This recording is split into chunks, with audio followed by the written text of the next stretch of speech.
Welcome back. Now, after a long waiting period, President Bola Tinubu has signed the Student Loans Reenactment Bill 2024 into law at the State House in Abuja. The presidency also revealed why the former act, that's the Student Loan Act 2023, was repealed. According to an explainer by the president's special advisor, Jorin Gelale, the repealed Student Loan Act 2023 had challenges that border on governance and management, purpose of the loans, eligibility criteria for applicants, method of application, repayment provisions, and recovery of the loans. However, with the reenacted law, those issues, according to the explainer, have been sufficiently resolved. Some of the provisions in the new act includes the following. Well, it establishes the Nigeria Education Loan Fund, that's NEL Fund now, as a body corporate that can sue and be sued in its name, and has the power to acquire, hold, and dispose of movable and immovable property for the purpose of its functions. This ensures that the fund can legally enter contracts, including loan agreements, and may also initiate action to ensure repayment by beneficiaries. It empowers the fund to provide loans to qualified Nigerians for tuition, fees, charges, and upkeep during their studies in approved tertiary academic institutions and vocational and skills acquisition institutions now in Nigeria. It builds, operates, and maintains a diversified pool of funds to provide loans to qualified applicants and ensure access to higher education, vocational training, and skills acquisition. Now, these amendments ensure that students can apply for and receive loans to cover tuition, institutional charges, and some upkeep.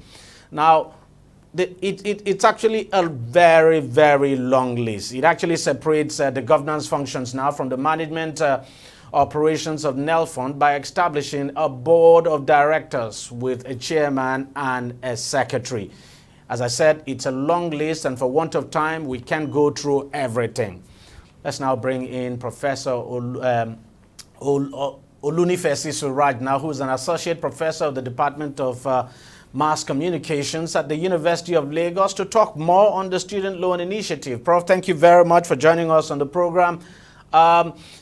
You look at this reenacted law now. What's your take on it? Because obviously it has addressed quite a lot of things. I mean, I remember that in the previous law, there was no provision for vocational institutions, for instance, but this has taken care of that. It's also provided how the loans can be repaid and all of that. So give me your take on it.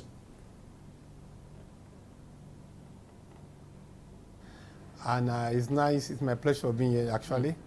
Let me commend the federal government for, taking the insight from people and going back to work on that law, on that bill as amended.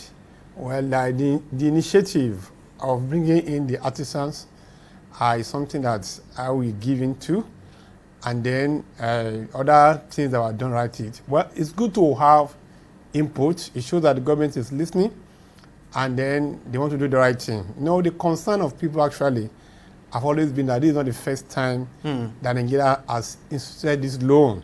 In the past, many years ago, we have this issue, and most of them, virtually all of them, who took that loan never paid that money back. And these are big people in society today. So these are the concern. And the other concern we have is the Japa syndrome. Now, even in the university system, we have people who are bonded, but the compliance has always been an issue. We have maybe master students who want to go for PhD, and maybe university absorb them as graduate assistant with the intention that they will come back, you see, and then pay back. And they are being paid while on this loan, on this scholarship. But between my UTED fund, scholarship, all of them are gone. None of them came back. And there's nothing anybody can do about it. There's no compliance. So problem of Nigerian issue has not always been the law, enacting bills and law. The problem has always been compliance. And the obvious reason why it's always like that is because we politicize a lot of things in this country. You see, I'll be shocked. Well, I want to give the president a bit of, let me just give him some, some chance, because, if you look at scholarship, let's not look at loan now. Scholarship in this country who have access to scholarship is the elite. Is the elite student, is the children of the people who can do well, the people in government, the people. You will be surprised to see state governors, to see people of high caliber accessing this loan. Okay, very quickly, Prof. One of the reasons, of course, for the reenactment is the issue of eligibility. Now, that process has been streamlined, sort of made easier now. You look at, let me just read out some of the eligibility criteria now for applicants. It says it removes the family income threshold. Before, there was a threshold for family income. So it means maybe as a student, if I was to apply for the loan, my parents needed to be earning a particular amount of money, but that threshold has now been removed so that Nigerian students can actually apply for the loan. So there's no threshold now for parents of applicants. It also removes the guarantor requirements so that students can apply for and receive loans subject to application and identity verification. And students can no longer be disqualified based on their parents' loan history. So you look at, you know, these amendments now. One could argue to a large extent that it makes it easier for almost anybody, any student at all who wants this loan to get it. Yeah. Mr. DEJI, I'm still saying the same thing. These are paperwork. This is on paper. I want to see, it is when we start executing this thing that we know the reality of all this we're talking about here. You see, like I said, Nigeria has always come up with fantastic paperwork. One of the best in the world you can ever have when it comes to documentation. But the problem is, how do we get it implemented the way we have stated it in the paper? You see, as can see that we're in Nigeria, I can tell you, I see it's a place like this, everything here is politicized. And I'll still be, like I said, federal government has done very well. I want to give it to President Tinubu. And let me make a statement here. I'm talking out of my personal, whatever I say here is of my own personal conversation. It's not based on ASU. ASU has its own stance on these issues. So I'm not standing for ASU. I'm standing on my personal, I'm talking on my own personal ways now. And I'm talking on personal experiences. So, let me give it to the government once again. They've cleared most of the obstacles. And the issue of availability, accessibility is clear now. But the concern I will raise are two issues. One, availability of the money.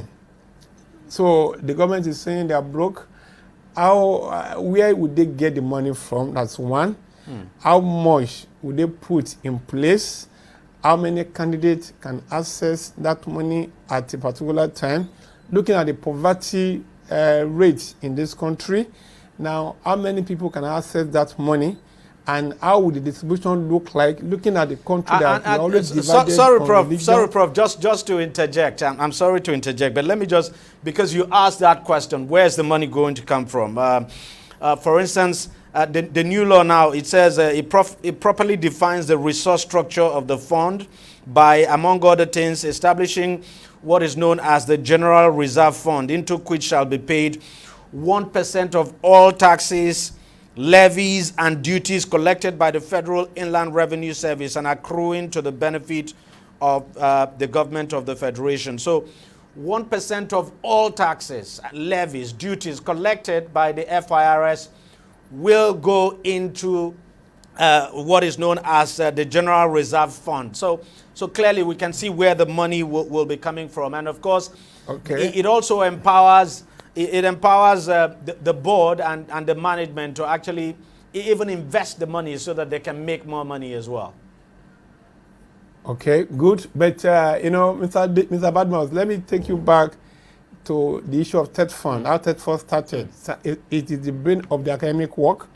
The universities give the idea of how that should be done, just something like similar to what about this loan is all about now. But the issue here is that most of us cannot access this fund. It's another big problem. You see, it's meant for travel, it's meant for a conference, it's meant for, but I can tell you on a personal basis, I don't know when I've accessed this fund. I kept on applying every time. But what exactly is the problem? Why is it difficult to access the fund? I mean, TED Fund. That is what we're talking about here. Logistics, politics at Abuja there. priority, ethnic, a lot of issues are there. Some part of the country are accessing the money in another part of the country. And then some have their way up there. It's a Nigerian thing. I'm sorry to see this word. This is frustration. You see, the essence of TED Fund, I would say, have been defeated because the whole thing is not, for me, it's not working. So I see the same problem with this. Well, they've come out with where the money will come from, but I still go to that question: how many people can access this money at the same time? How would the money be distributed, be disbursed? Is it going to take the issue of quota system again? Is it going to take the issue of part of the country, geopolitical regions? Because these are the way policy. Why I'm going to all this is that this is Nigerian thing. This is how this thing work. This is about politics. It's about politics. You see, TED Fund is being accessed by part of the country than other part of the country. That is the obvious things. And nobody can talk about it because it depends on the person who is there. So is all those logistics going to come out? If 1,000, if about, like I said, the poverty rate in Nigeria is very high now. You can see many students have problems in going through education because of fund. Now, looking at the population of the youth, how many people can apply? How many people will be given? How would the structure of disbursement be done? Have they worked out those logistics inside that bill?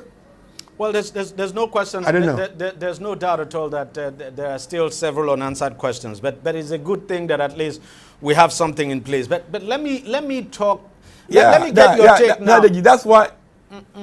Yes, okay. Let me get your take now on something very important, and that's the issue of repayment. Because it's one thing to collect this loan, it's a different thing to repay. And the truth is that if people take the loans and they do not repay, it's only natural, it's only normal that the whole system will just die naturally. So the issue of repayment, you look at the repayment of loans by beneficiaries now, it says that the fund shall initiate, that's the body now shall initiate loan recovery efforts, or shall not initiate loan recovery efforts now until 2 years after the completion of National Youth Service Program. So the assumption is that 2 years after one's National Youth Service Program, one should be able to secure a job, start working, and then immediately start repaying the loan. I'm just wondering, how easy do you think that is going to be in this country? That's why I told you at the beginning that anybody can come out with a bill. The practicality of this bill is the issue. Because I know most times it's not easy to even get jobs 2 years after youth service. Good. That is where I am going to. Thank you for giving that, but that's where I'm going to actually. Now, how many of our youth, after finishing university, 5 years have gotten job? And then even that job they got, how many of is it sustainable? Can they barely pay transport and feed themselves for the job they've gotten? Most of them are underemployed. Most of them are employed but underemployed. Because they cannot even... sorry, because I'm just going through it, and there is a provision that would appear to even take care of that. It says, a beneficiary may request an extension of enforcement action by the fund by providing a sworn affidavit indicating that he or she is not employed in any capacity and is not receiving any income. So that is a leeway, sort of. For how long would that be? How many years was it stipulated in the bill? Well, like I said, I want to appreciate the federal government for, I think, things towards that line. It's a good thinking, but you can have good motives, but execution can be a problem. I want to plead with federal government that they should need this bill. For me, one will not say it's too much in a hurry. They've done a lot of work by going back to the house, but there's need for more stakeholder, built into that bill more. We need to, all these questions we are asking need to be worked out. Nigeria, looking at do we even have a good database? In a country where this is working, we have how many? If you ask the federal government, how many graduates do we churn out in every year? They can't give that question. They can't give that answer. How many of them are employed? They cannot give that answer. How many of them that are getting a particular pay? that go beyond a threshold of living. They cannot give that answer. So, and they don't have a database. You see, so you plan based on data. All right. You see, when you make a policy without data, it comes to all this. So the problem still go back to this reimbursement. I see federal government doing a kind of Father Christmas here. I'm sorry to use that word. I don't see most of this money coming back. That's my personal opinion. It's not be right. It's a concern everybody has. I mean, it's a huge concern. Even in societies where they have all this data, like the United States, you still have issues of people not paying back. Yes. So, but you know, but at least it's a good thing that we're starting it, and as we go on, probably we'll begin to refine the process and make. But not to even have it all together is not an alternative. No. But let me also say something, Mr. DEJI, before you close it up, is that our attitude and the level of honesty and sincerity also matter. Yes. In those countries, people are very sincere and they are very honest. This is how much I have, I cannot pay, I will be paying this by day. But here in this country, I'm sorry to use that word, most people are not honest. Look at this fund for school children. You see where it ended? Am I making any sense here? You see, when they want to give loan, some stipends to some people as a package that maybe during the COVID-19, you see where it ended? You see, so that is my own concern here also. So, once again, I want to thank federal government for putting up this initiative and for going back and forth, but let them not make it that it's being cast in a stone. I think with this development, they should look at it, how the thing evolved, and see how they can make correction along the way and pass a document. It should not be a one-off document. Absolutely. So once again, I want to give to the federal government and I wish them well. Absolutely. Olunifesi Suraj, an associate professor at the Department of Mass Communication at the University of Lagos. Thank you very much, sir, for coming on the program, and thank you for your time. Thank you, Mr. DEJI. Appreciate. We'll take a short break now. We'll be right back. Stay with us. Don't go away. Opinions are free, facts are sacred, but truth is universal. How, in practical terms, can we, for instance, de-escalate the tension? President must see himself as the President of the Federal Republic. We know where the enemy is. 3 places. The Lake Chad Basin, the border area between Nigeria and Cameroon, and then the Sambisa Forest. On DEJI360, we give you a complete dose of everything. Opinion, facts, and undiluted truth. I hardly believe what politicians say in this part of the world. A new Nigeria is possible, a future is possible. We delve into the issues, dissect it so that you can understand it, and use it to take action. I don't think there's any need for any governor to look for grant for ranching. DEJI360, dissecting the issues.